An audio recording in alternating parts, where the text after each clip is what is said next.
Bonjour tout le monde et bienvenue à cette nouvelle série de webinaires de TechNet 21 sur les systèmes d'immunisation numérique.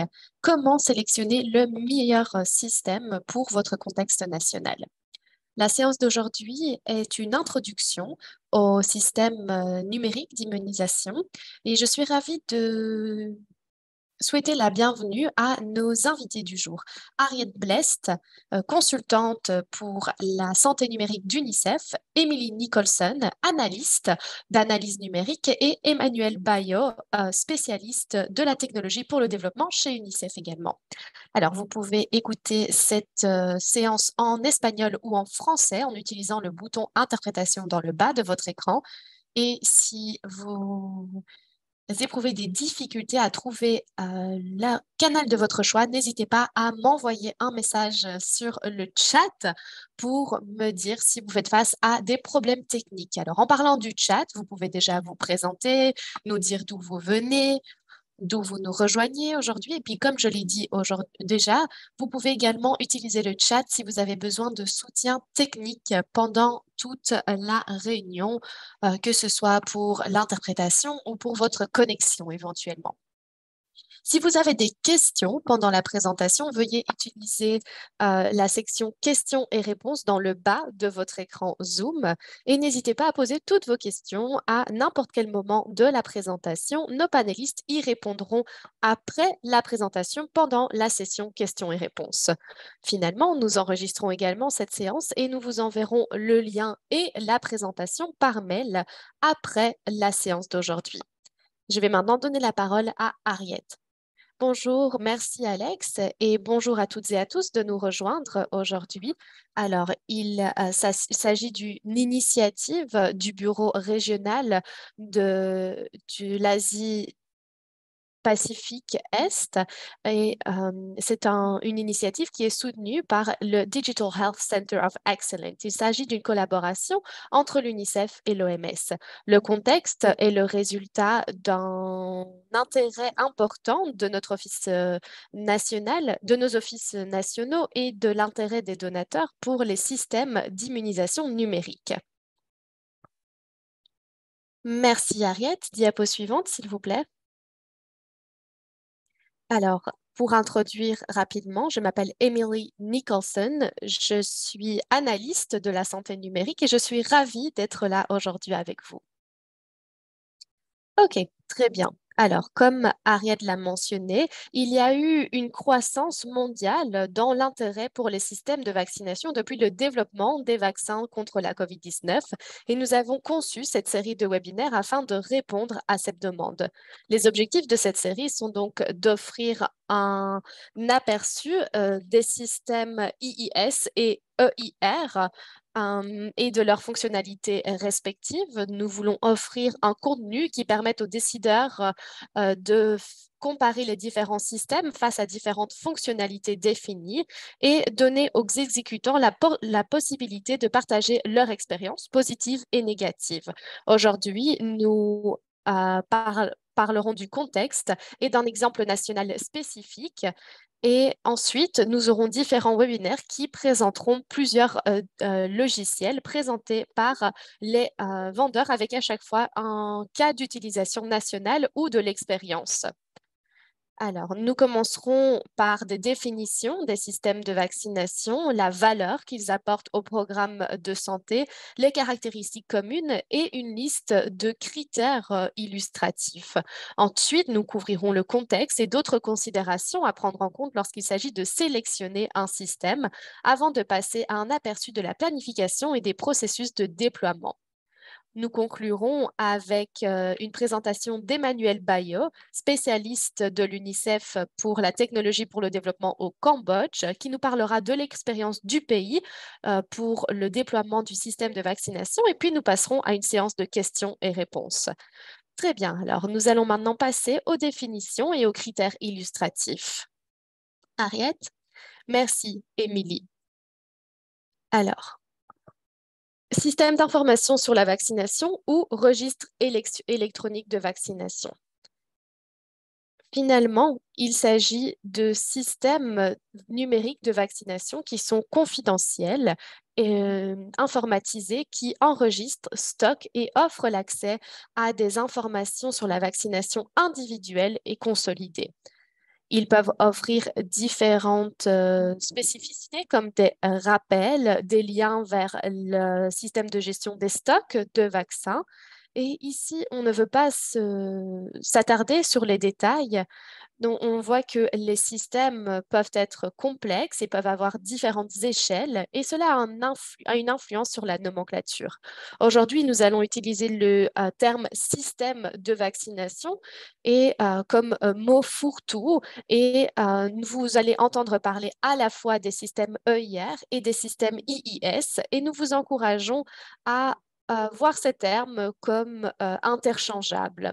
Nous voulons principalement nous concentrer sur les fonctionnalités qu'a un système de vaccination et comment il pourrait répondre à vos besoins. Alors, vous avez ici un petit graphique du Centre européen de prévention et de contrôle des maladies. Ils utilisent le terme IIS pour décrire ce que d'autres pourraient désigner comme EIR. Mais vous voyez ici les fonctionnalités principales et les fonctionnalités idéales. De nombreuses organisations incluent des fonctionnalités centrales un peu différentes dans leur définition. Comme vous le voyez, il y a toujours un certain degré de subjectivité. Donc, quelle est la valeur d'un système d'immunisation? Pourquoi sont-ils importants? Eh bien, ils facilitent le suivi individualisé et opportun des calendriers de vaccination. Ils garantissent la sécurité et le stockage des données et l'accessibilité aux données par les parties prenantes autorisées. Ils augmentent le caractère opportun des données de vaccination, leur qualité et leur caractère complet en ventilant les données par vaccin, par dose, par zone géographique, âge, fournisseur et euh, établissement de santé. Ils permettent également de faire le lien entre les données de vaccination individuelles à d'autres systèmes d'information sur la santé afin de garantir le suivi de l'administration des vaccins et l'évaluation des avantages et des risques du vaccin. En outre, il facilite l'identification des individus non vaccinés, aussi connus comme les individus zéro dose. Ils soutiennent et facilitent l'identification des critères nécessaires en termes d'approvisionnement de vaccins à tous les niveaux du système de santé, principalement au niveau opérationnel. Ils facilitent également l'équité vaccinale en vérifiant qui est vacciné et qui ne l'est pas, et ils produisent des certificats de vaccination numériques vérifiables, ce qui est, comme nous le savons tous, très important. Donc finalement, les systèmes d'immunisation, de vaccination devraient être conçus en tenant compte des caractéristiques, des besoins et des difficultés des utilisateurs. Ils devraient pouvoir fonctionner en ligne et hors ligne pour répondre à différents contextes. Ils devraient capturer des données en temps réel ou presque afin de générer des données. Ils devraient être flexibles, adaptables afin d'intégrer de nouveaux modules pour de nouveaux vaccins ou de nouveaux calendriers de vaccination. Il devrait offrir une protection de données et une confidentialité robuste, autoriser différents rôles d'utilisateurs et d'administrateurs avec différentes permissions, utiliser les normes en vigueur pour l'échange de données et donner un identifiant unique. Alors, comme vous pouvez vous en douter, cette liste n'est pas exhaustive, mais il s'agit des composantes principales de ces systèmes. Alors, je voulais aussi vous toucher un mot des identifiants uniques. Et une des difficultés, c'est qu'aujourd'hui, dans de nombreux pays, il n'y a peut-être pas d'identifiant unique disponible. Et bien sûr, les systèmes d'immunisation devraient être intégrés dans tous les autres dossiers numériques ou les bases de données numériques afin de renforcer ces derniers pour y inclure les dossiers de vaccination. Comme vous le savez, les identifiants uniques sont une composante essentielle des systèmes d'immunisation et peuvent permettre de faire le lien entre différents systèmes numériques en fonction du cadre juridique qui permet ce genre de lien. Les identifiants uniques permettent l'identification de personnes uniques au sein du système d'immunisation et permettent d'éviter des entrées en double. Ils sont principalement pertinents pour les vaccins à plusieurs doses, comme le vaccin contre la COVID-19, où les patients doivent revenir pour une deuxième dose et ils ne retourneront peut-être pas au même centre de santé. Il faut donc voir quels sont les vaccins, les personnes qui doivent encore être vaccinées et qui sont éligibles aussi pour un certificat de vaccination. Et je vais maintenant donner la parole à Émilie. Merci, Ariette. Ici, vous avez différents critères. Ce ne sont pas les seuls critères auxquels les systèmes d'immunisation devraient répondre, mais vous en avez une petite liste. Les systèmes devraient faciliter la prise de décision pour les responsable des vaccins, par exemple, est-ce que cet enfant est éligible pour une dose de rappel? Il devrait également permettre la prise de rendez-vous avec des vérifications et des validations pour garantir que les rendez-vous de suivi sont pris à un bon moment dans le respect des calendriers de vaccination. Il devrait également capturer la raison de refus pour se faire vacciner. Il devrait faciliter le suivi des patients et produire des rapports de patients individuels. Il devrait également contenir des données sur les individus vaccinés et non vaccinés et devrait également montrer des données ventilées au niveau géographique ou administratif au sein d'un pays ou d'une région, ce qui permettrait aux utilisateurs de filtrer ces données. Alors, d'autres critères possibles pour ces systèmes, les systèmes d'immunisation devraient échanger des données par le biais de normes reconnues internationalement, comme la norme FHIR. Ils devraient également produire ou exporter des données qui respectent celles nécessaires pour la microplanification ou le développement d'une feuille de route détaillée pour la mise en œuvre de vaccination dans une zone particulière, en ce compris les composantes nécessaires pour la gestion des ressources humaines, des vaccins, des logistiques. Il devrait également produire des visualisations de données comme des graphiques ou des tableaux sur la couverture vaccinale et d'autres indicateurs de programmes pertinents afin de soutenir la prise de décision. Il devrait également capturer les éventuels effets secondaires suivant l'immunisation ou les événements supposément attribuables à la vaccination ou à l'immunisation. Il devrait produire des certificats de vaccination numérisés vérifiables qui peuvent inclure des codes QR et permettre le suivi des vaccins par le biais de l'utilisation de normes qui garantissent l'identification unique au niveau mondial, comme par exemple le code barre. Alors maintenant que l'on a couvert les bases d'un système d'immunisation, qu'est-ce que l'on doit prendre en considération en plus? Alors, j'imagine que vous connaissez toutes et tous les principes du développement numérique, mais nous les avons inclus à nouveau parce qu'ils restent extrêmement pertinents. Lorsque l'on conçoit un système d'immunisation ou que l'on en déploie un, on devrait faire de notre mieux pour inclure autant de ces principes que possible. Et vous verrez ici que l'OMS et l'UNICEF soutiennent ces principes depuis le début. Dans le respect des principes du développement numérique, nous voyons également les biens communs et les biens publics numériques. Il s'agit de logiciels qui sont gratuits, open source. Il, il s'agit, et avec une utilité prouvée dans de nombreux contextes. Et les biens numériques publics sont des logiciels open source, open data, des modèles d'intelligence artificielle ouverts, des normes ouvertes et du contenu ouvert qui respectent la confidentialité et d'autres lois et meilleures pratiques. Et ces derniers permettent d'atteindre les objectifs de développement durable.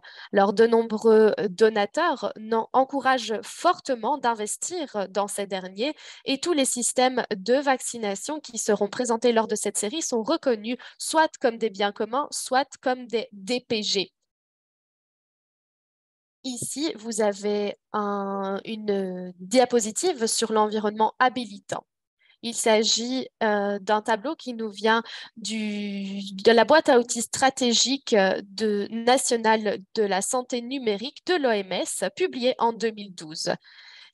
Pour avoir une mise en œuvre réussie d'un système d'immunisation, vous ne devez pas compter seulement sur le système, mais également sur la force de ses composantes de la santé électronique, notamment l'environnement habilitant d'un pays. Cela variera de pays en pays et inclura le soutien politique, les partenariats, une vision stratégique et les ressources nécessaires pour que le projet porte ses fruits. Cela demande également des normes qui permettent la collecte et l'échange d'informations de santé, d'infrastructures, de politique nationale et de législation dans les différentes zones prioritaires, en ce compris la confidentialité des données.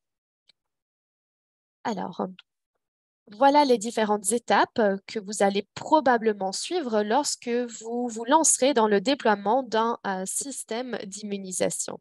Donc, vous allez sans doute commencer par le blueprinting, donc par la mise en place d'un plan. Ensuite, vous aurez la cartographie du flux de travail, le rassemblement des critères à respecter, la feuille de route technologique, le benchmarking et le coût total de possession. Alors, il y a de nombreux documents intéressants et utiles sur le site internet du DICE. Vous pouvez notamment avoir accès à une évaluation de la préparation numérique à la pandémie, des PPA, au guide d'investissement sur la mise en œuvre numérique du DICE et de l'OMS, ainsi que de nombreux autres outils et documents qui ont été développés par l'OMS. Et nous avons aussi une liste de manuels et de guides qui nous ont permis de faire notre travail. Alors, la première étape ici, c'est la définition du plan. Vous pouvez voir en vert le registre de vaccination électronique qui se trouve dans un environnement plus large. Le système d'immunisation peut se trouver au sein de ce registre électronique ou y être lié. Euh, le système de vaccination peut également être autonome dans certains contextes. On a vu cela beaucoup dans le cas de la COVID-19, mais ils peuvent également être ancrés dans l'écosystème existant.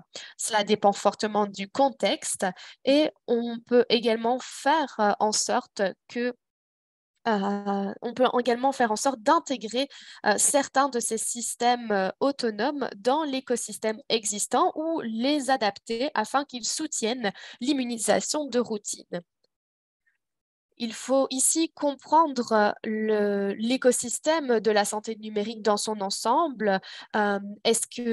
Et voir où le système de vaccination aurait sa place. Est-il nécessaire? Est-ce le bon moment? Si oui, comment est-ce que vous ferez en sorte qu'il soit interopérable avec les autres systèmes?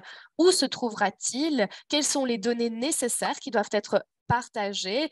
Qui doit voir ces données? Donc, c'est toujours le bon moment pour revenir aux fondamentaux, ce qui existe dans la stratégie du pays, dans le plan numérique du pays. Comment pouvez-vous renforcer ce plan? Peut-être qu'il ne s'agit pas d'ajouter un nouveau système, mais plutôt de modifier ce qui existe déjà. Donc, il y a différentes choses que j'aimerais aborder ici. Donc, nous avons premièrement l'échange d'informations sur la santé ouvert, qui est une communauté de pratiques qui renforce les normes de données interopérables afin que les différents systèmes d'information sur la santé, comme les systèmes d'immunisation, puissent se parler les uns aux autres et permettre aux individus à travers le monde d'avoir accès aux informations dont ils ont besoin.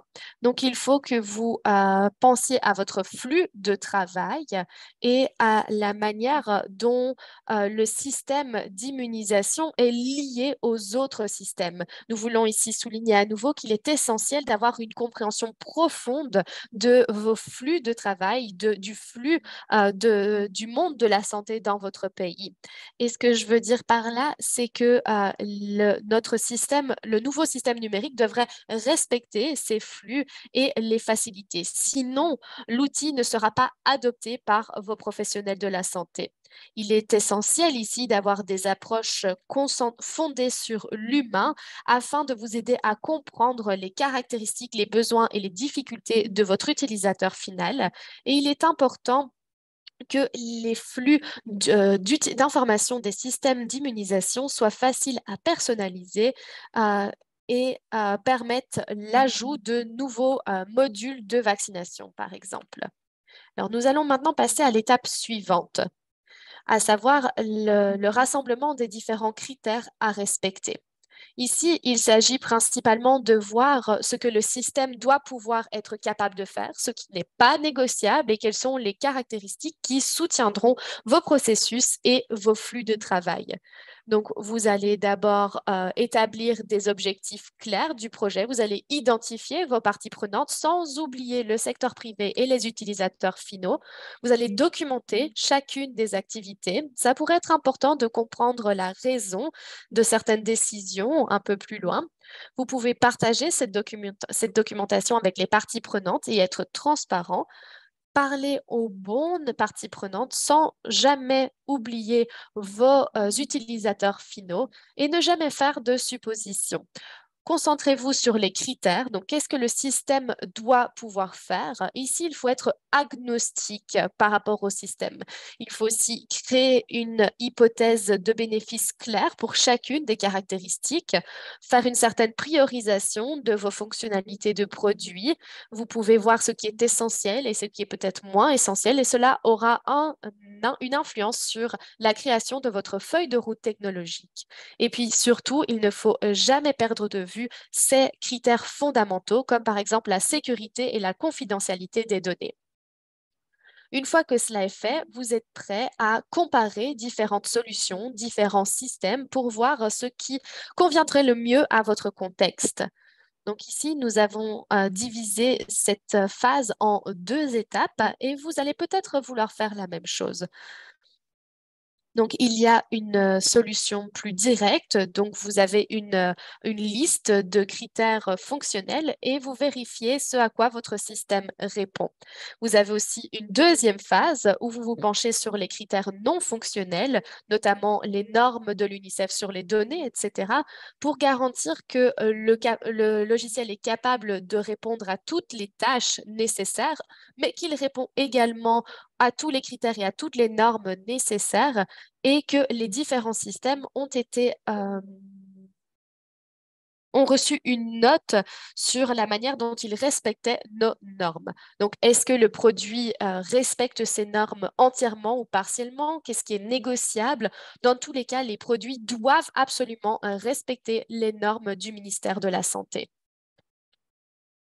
Alors, ici, vous avez la prochaine étape qui est l'étape du coût total de possession, d'exploitation. Alors, ça peut être une partie un peu compliquée, mais c'est quelque chose de très important. Ici, il s'agit de la somme de tous les coûts directs et indirects liés à cette solution.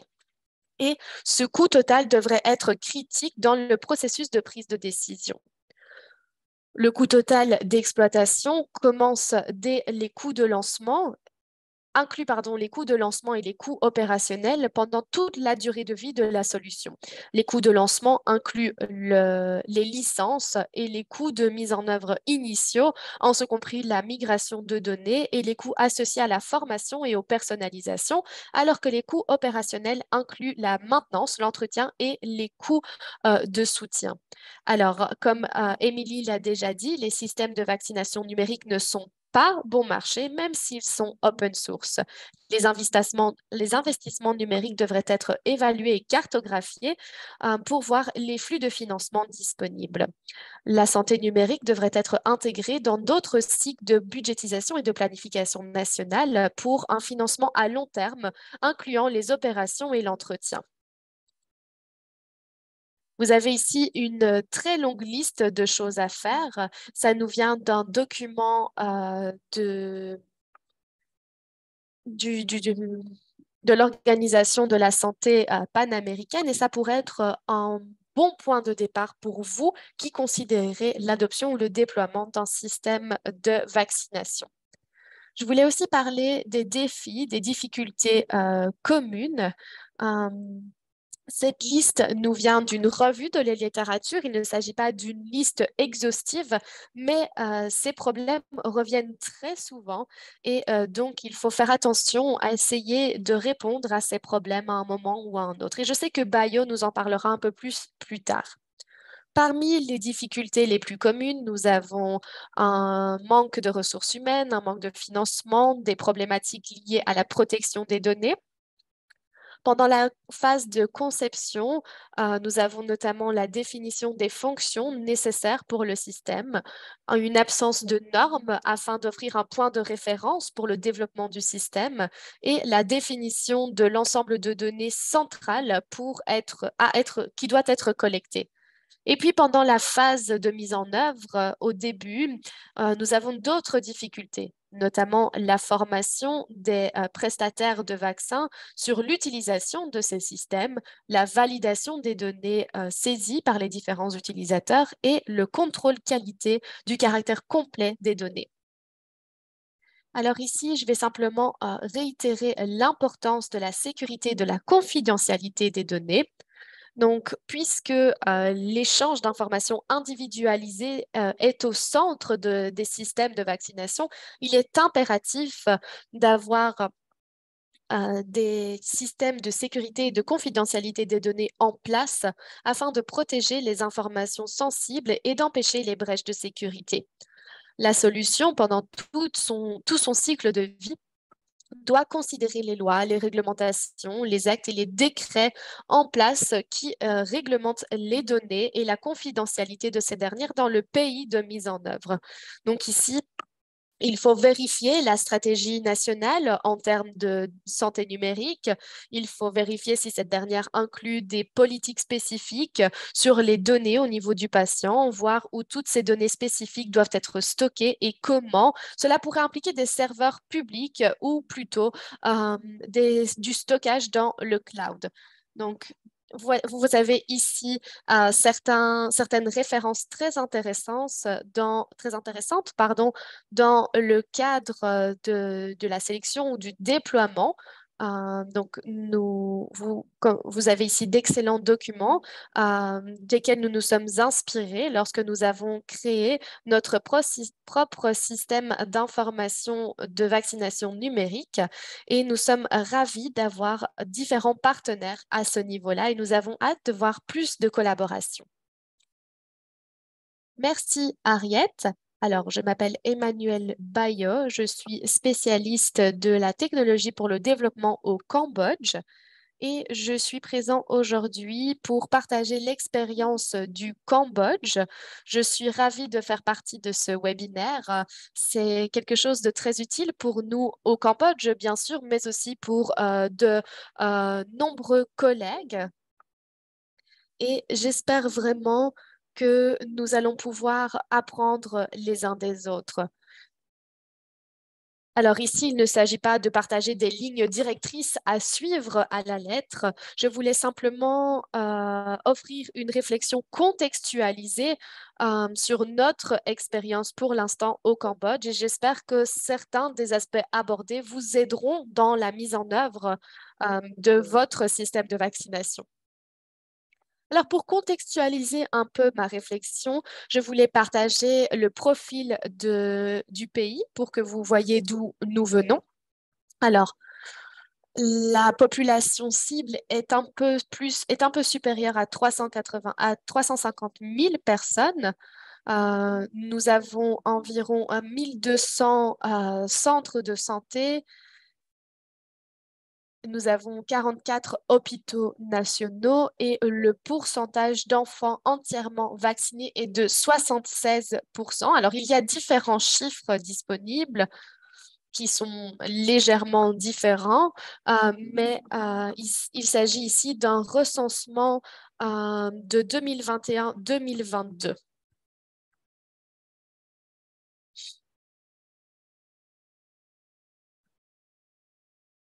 Alors, pour ce qui est du contexte, nous avons différentes stratégies qui nous ont guidés dans la mise en œuvre du système dans notre pays, notamment la stratégie de vaccination nationale 2021-2025 qui identifie différents domaines que les systèmes d'information sur la santé numérique peuvent soutenir, notamment l'identification et la vaccination des enfants zéro dose et des enfants sous-vaccinés, les systèmes d'information numérique de la chaîne d'approvisionnement, des campagnes de vaccination ciblées, l'utilisation des données au niveau subnational.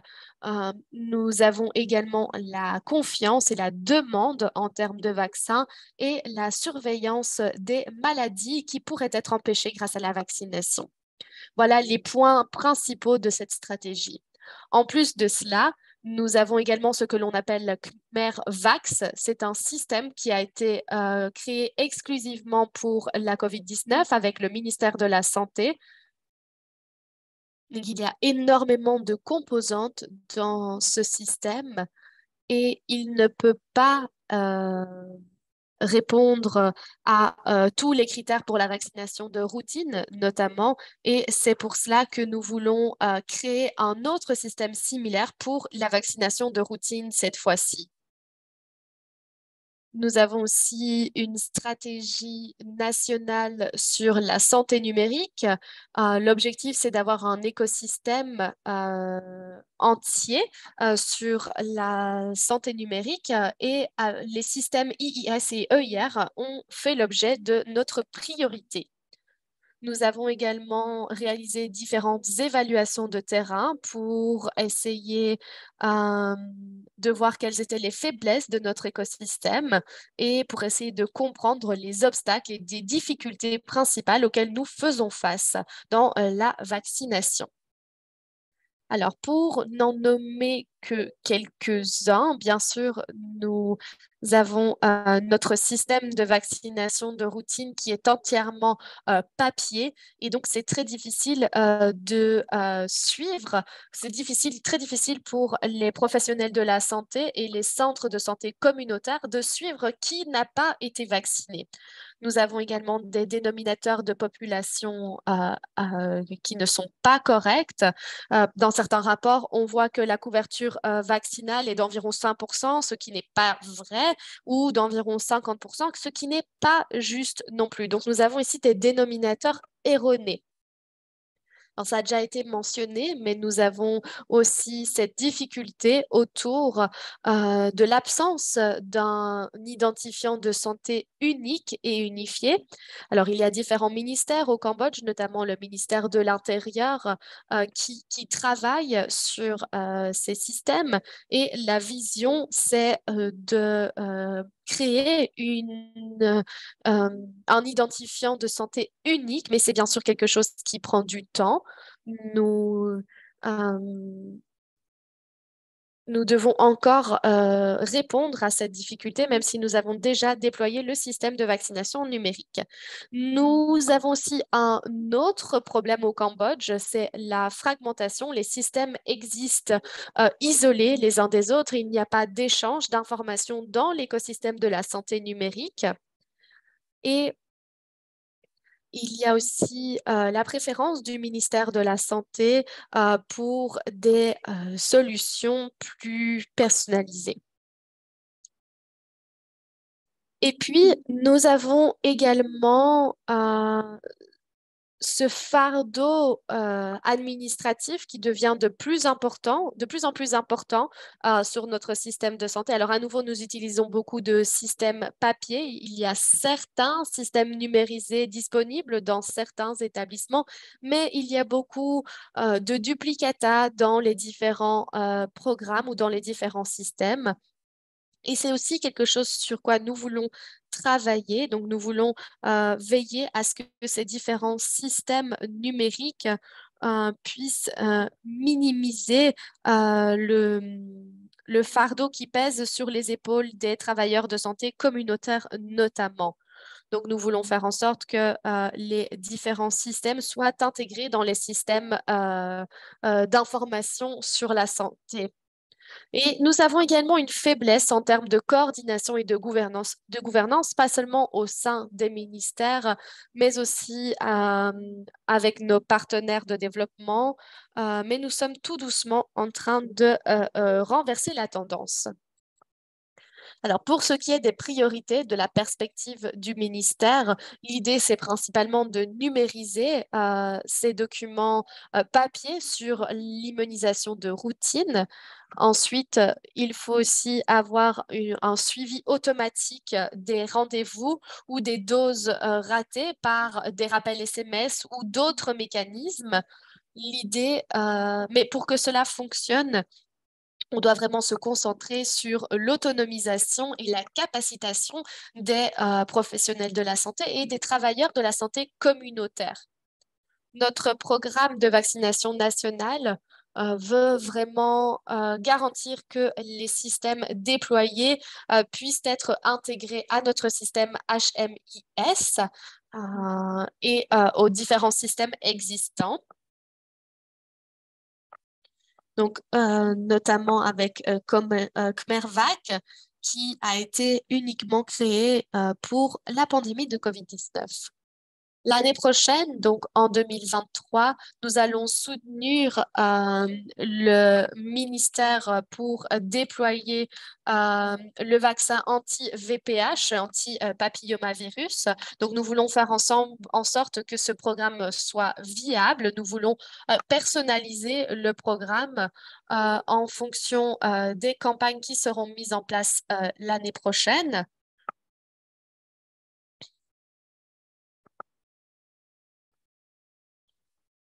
Nous travaillons également dur pour que tout le travail que nous réalisons autour des systèmes IIS et EIR euh, soit bien présenté aux professionnels de la santé et aux travailleurs de santé communautaires. Et donc, nous avons inclus ce critère dans notre stratégie et nous avons beaucoup travaillé en termes de renforcement des capacités, de formation pour les professionnels de la santé et les travailleurs communautaires qui font le lien entre les patients et le ministère de la Santé.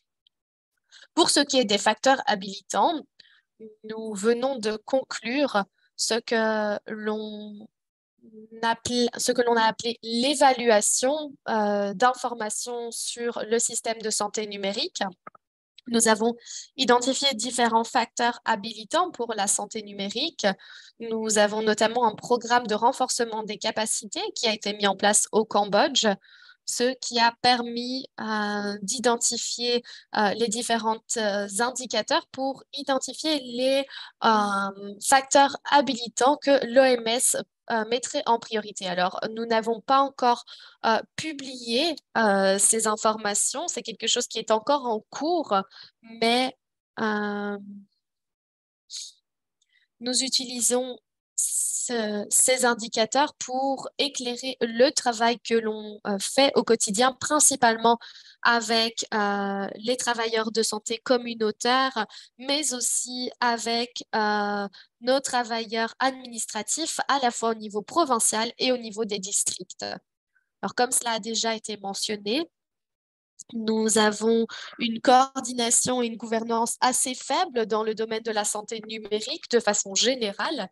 Et donc, nous avons essayé de mettre en place des partenariats de développement par le biais de groupes de travail sur la santé numérique qui sont co-présidés par l'UNICEF et l'OMS. En fait, nous venons d'avoir une réunion il y a 2 semaines, je pense, co-présidée donc par l'UNICEF et l'OMS avec différents membres. Ces membres ont montré leur intérêt.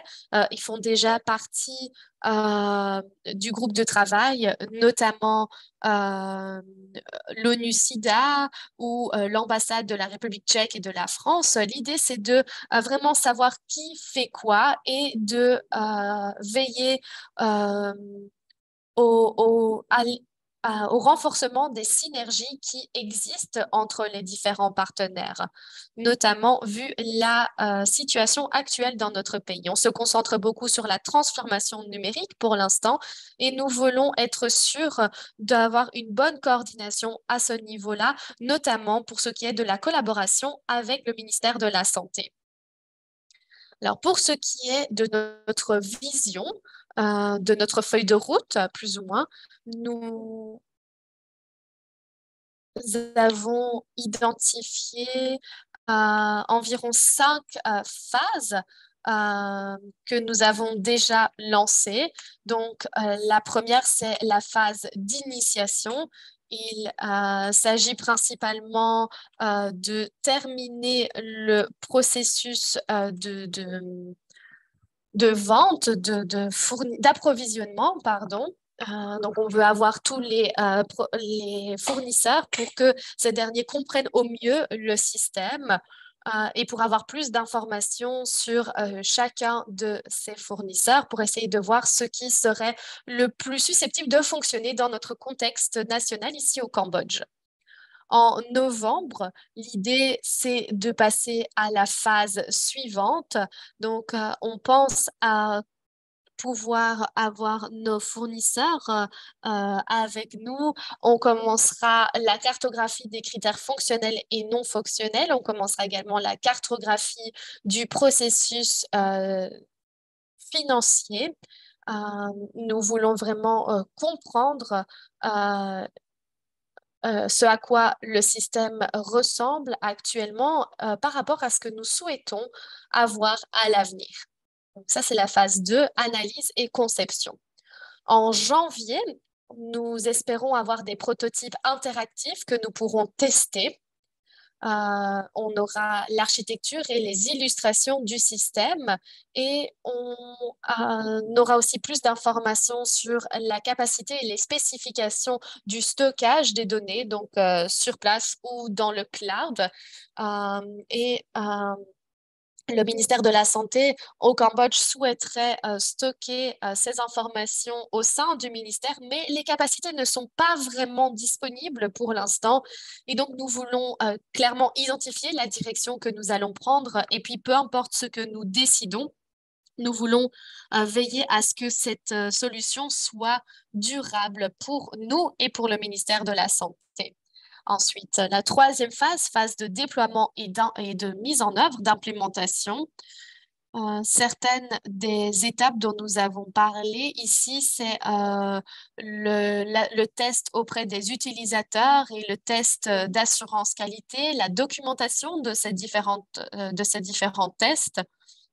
Nous avons bien sûr la phase 4, documentation et renforcement des capacités.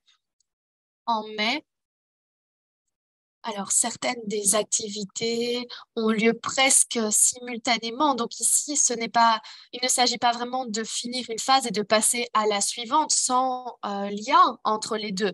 Non, c'est simplement pour vous donner un petit aperçu des activités que l'on envisage pour le Cambodge. Et puis la phase 5, ce serait la phase post-déploiement, donc qui aurait lieu plus ou moins en septembre. Et l'idée, c'est d'offrir le soutien approprié au ministère, notamment pour ce qui est de l'entretien du système. Certains de ces systèmes demandent également des licences spécifiques pour les utilisateurs. Donc, ce sont des éléments que l'on doit encore clarifier ensemble. Et nous devons également voir comment nous pouvons collaborer avec le ministère de la Santé à l'avenir. Et puis, nous aurons également le rapport final et le partage de tous les documents pertinents pour le mois de septembre prochain. Donc, ici, vous avez un calendrier global de 12 mois et cela est basé sur la bourse que nous avons reçue du gouvernement japonais. C'est une bourse sur 2 ans et nous devons avoir déployé le système dans un certain nombre d'établissements, donc ce nombre auquel on s'est engagé d'ici à 1 an afin de pouvoir par la suite étendre ce système à plus d'établissements encore. Donc, voilà, je pense que c'était ma dernière diapositive. Merci beaucoup. J'espère que cette petite présentation vous aura été utile et je serai ravie de répondre à toutes vos éventuelles questions. Merci. Merci beaucoup, Emmanuel. C'était une super présentation et je pense qu'il y a déjà quelques questions. Donc voilà, nous pouvons passer à la séance questions et réponses. Émilie, souhaitez-vous commencer? Oui, bien sûr. Merci et merci, Emmanuel. C'était fantastique. Je vais répondre à la première question dans le chat qui parle de la technologie et d'autres facteurs qui ont tendance à créer des difficultés et des obstacles quant à l'utilisation de la technologie. Et ici, on fait référence au Nigeria, mais je sais que cela a lieu dans de nombreux pays différents. J'ai l'impression qu'on parle d'alphabétisation numérique.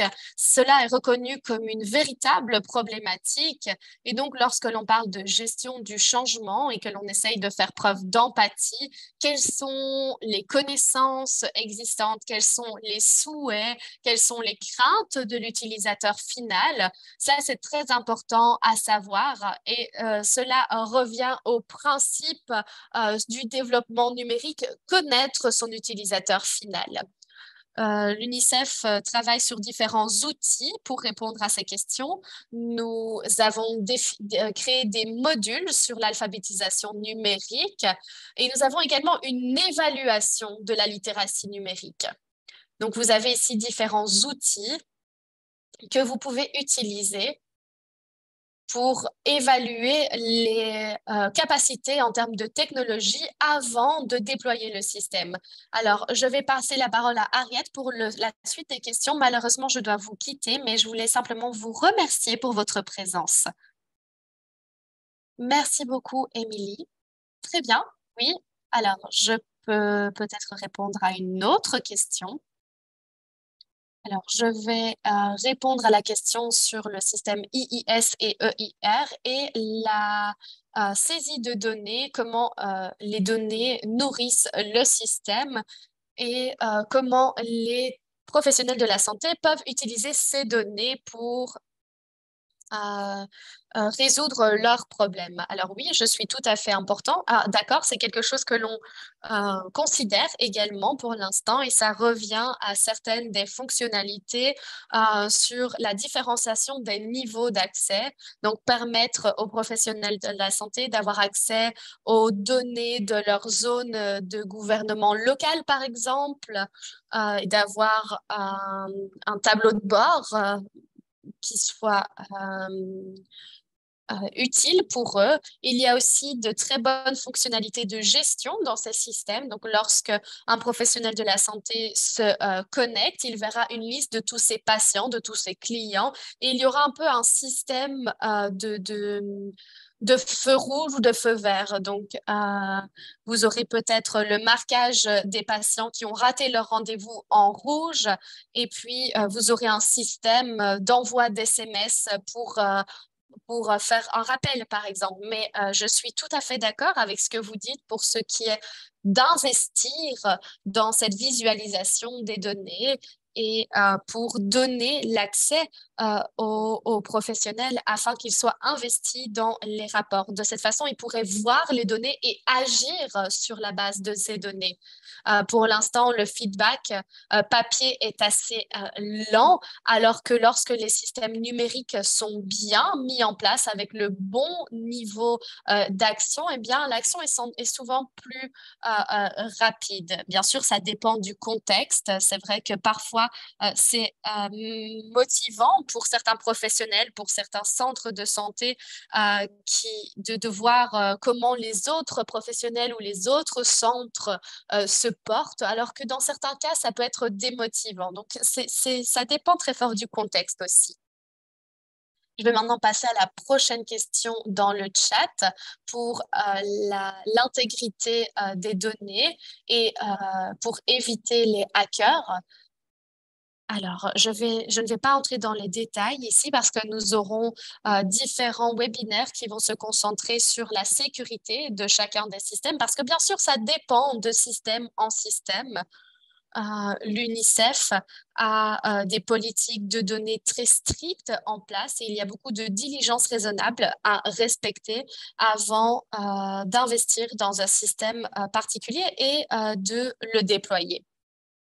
Il y a aussi une question en français. Alors, mon français n'est pas très bon pour l'instant, on va dire. Alors, mais si je comprends bien, on dit que le webinaire est très important, mais la difficulté reste la maîtrise de dénominateurs dans notre pays, dans le système de numérisation.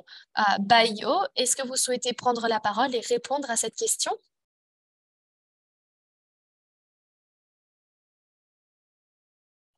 Emmanuel, votre micro est coupé, je pense.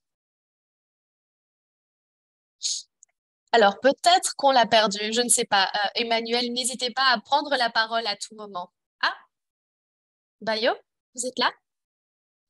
Oui, désolée, je pense que je vous ai perdu pendant une seconde. Est-ce qu'on pourrait répéter la question? Alors, comme j'ai dit, j'ai oublié un peu mon français, mais si je comprends bien, c'est une question qui souligne que ces systèmes peuvent avoir différents problèmes parce que nous n'avons pas nécessairement une bonne maîtrise des dénominateurs dans notre pays. Je ne sais pas si vous voulez parler du cas du Cambodge. Oui, je pense qu'un des défis au Cambodge réside principalement au nord-est et au nord-ouest, où nous voyons beaucoup de migration entre la Thaïlande et le Cambodge. Les chiffres fluctuent sans cesse et au fil des ans, c'est vraiment devenu très difficile d'identifier la population cible dans ces provinces spécifiques. Et donc, une des choses que l'on fait ou dont l'on discute avec différents partenaires, notamment le programme de vaccination national, c'est d'investir dans des analyses géospatiales et des modélisations statistiques sur la base de différents programmes. Alors, bien sûr, c'est quelque chose qui va sans doute prendre un peu de temps. Nous avons de la chance parce que nous avons différents partenaires qui ont déjà essayé de faire cela. Donc, on ne repartira pas de zéro ici, mais on va simplement essayer de préciser ce qui a déjà été réalisé par certains partenaires au Cambodge. Merci, Bayo. Oui, c'était très utile. Et de mon côté, c'est vrai qu'on voit beaucoup de demandes de nos bureaux nationaux de l'UNICEF pour la microplanification, pour le calendrier de vaccination des enfants zéro dose. Donc, nous sommes très enthousiasmés à cette idée. Alors, je vois ici d'autres questions. Il y a une question qui demande s'il y a des recommandations ou des lignes directrices sur l'évaluation et l'orientation d'un pays pour voir s'ils peuvent utiliser un système de santé existant pour capturer les données de vaccination par rapport au déploiement d'un nouveau système. Alors, je dirais simplement que un bon point de départ, c'est le site internet du DICE. Beaucoup de documents très intéressants, beaucoup d'outils disponibles. Donc, c'est un bon point de départ. Et puis, nous avons aussi récemment lancé stratégie la nouvelle stratégie du Gavi en Éthiopie et peut-être au Nigeria aussi, mais je ne suis pas sûre. Et cet outil devrait être bientôt disponible, donc ça pourrait être très intéressant pour aider les pays à prioriser leurs différentes interventions en matière de santé numérique. Alors j'espère que cela répond à les questions. Je vais simplement essayer de voir quelles sont les autres questions. Alors, si je peux intervenir rapidement, je voulais simplement partager mon expérience à nouveau parce que c'est quelque chose dans quoi on évolue petit à petit aussi. Donc, pour ce qui est du Khmer VAC, c'est un système qui a été construit principalement pour la pandémie de COVID-19 et le Cambodge est un bon élève en la matière. Je pense que près de 95% de la population a reçu les 2 doses. Nous en sommes maintenant à la 5e dose de rappel, je pense. Et cela a été possible grâce au programme Khmer VAC, justement. Cependant, quand on continue à discuter du système EIR, nous avons eu le privilège de discuter avec les partenaires de développement du programme et ils sont honnêtes avec nous et ils nous disent que l'on ne pourra pas utiliser ce programme existant pour y inclure la vaccination de routine. Il y a différentes raisons à cela, notamment que c'est très difficile d'intégrer cela avec le système HMIS que nous avons actuellement au Cambodge. Et donc, nous penchons vers un système open source pour l'instant, vers un système complètement indépendant du programme Khmer VAC. Et nous espérons pouvoir migrer les données du Khmer VAC vers le nouveau système ou essayer de voir comment les programmes pourraient fonctionner l'un avec l'autre d'une façon ou d'une autre. Donc voilà là où nous en sommes pour l'instant, mais à nouveau, nous avons été très ouverts avec nos différents partenaires dans le cadre du programme de vaccination nationale.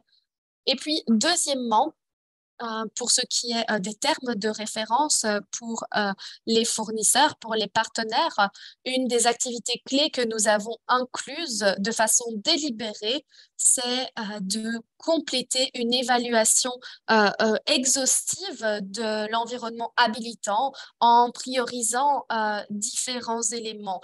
Donc, des évaluations de ces différents systèmes pour le contexte du Cambodge, pour essayer de comprendre quel est le système qui convient le mieux au pays, principalement si l'objectif c'est d'avoir le système EIR inclus dans un système ou l'autre. Donc voilà pour notre expérience. Simplement, soyez transparents, soyez ouverts. Euh, et prenez vos décisions collectivement et objectivement pour voir, selon vous, quelle est la meilleure option pour votre pays. Merci, Bayo, pour cette réponse contextualisée très intéressante. Merci beaucoup. Alors, il y a une question ici sur le DHIS2. Alors, j'ai mis un lien dans le chat directement.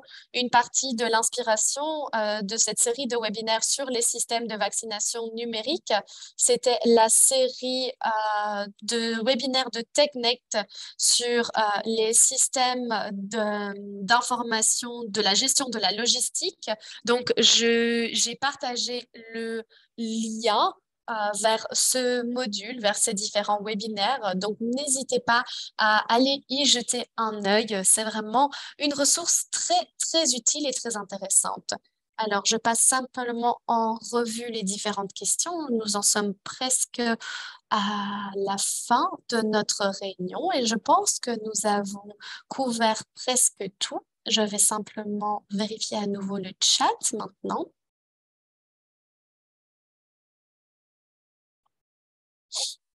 Il y a une question très technique de Daniel et j'ai bien peur de ne pas pouvoir y répondre tout de suite. Donc, je vais en prendre note et je reviendrai vers vous peut-être lors du prochain webinaire. En effet, je pense que le temps imparti est écoulé. Merci beaucoup, Ariette et Émilie, pour cette super présentation. Merci, Emmanuel, pour la contextualisation du cas du Cambodge. Merci. J'aimerais aussi remercier les 2 interprètes, Morgane et Naya, pour leur travail. Merci beaucoup et j'espère que vous avez toutes et tous aimé le contenu du jour. Nous espérons vous retrouver la semaine prochaine pour la deuxième séance de cette série de webinaires. Alors, il y a eu un changement, donc je ne vais pas vous dire tout de suite de quoi il s'agit, mais la semaine prochaine, mardi à la même heure, nous aurons la deuxième séance de cette série. Alors, petit rappel, cette séance a été enregistrée et nous allons vous envoyer le lien vers l'enregistrement et vers la présentation par mail le plus rapidement possible. Je pense que c'est tout pour aujourd'hui. En attendant, prenez soin de vous et à la semaine prochaine. Au revoir tout le monde. Merci beaucoup tout le monde. Merci Alex. Au revoir.